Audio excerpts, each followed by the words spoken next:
One of the most important things our brains do is assess risk.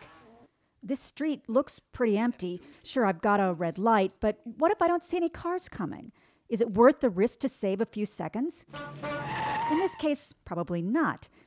But what about more complex or subtle risks? How does your brain decide if, for example, it's safer to visit your mother by driving 500 miles or by flying? You'd think that you'd look at all the evidence and come to a logical, rational, dispassionate conclusion, kind of like Mr. Spock on Star Trek. But that's not how our brains work. One factor is that we pay extra attention to unusual events, like the 4 hijacked airplanes on September 11th, 2001.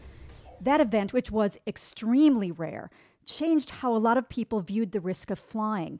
And over the next year, it made many people decide to drive rather than to fly because they thought it was safer. It wasn't. Researchers at Cornell University looked at highway death rates for the year that followed those infamous hijackings. Their analysis showed that this increase in driving, which people thought would be safer, actually led to more than 2,100 additional deaths in the United States. So how do scientists calculate risk? It's not as easy as you might think. Take the risk of flying, for example. Most of the calculations involve the risk of death for each mile that a passenger is on a plane. That makes sense for cars because the risk is pretty much the same for every mile of the trip. But for airplanes, it's different. About 95% of aviation accidents take place within a few minutes of takeoff or landing. That means the length of the trip doesn't matter. The critical factor is the number of stops along the way.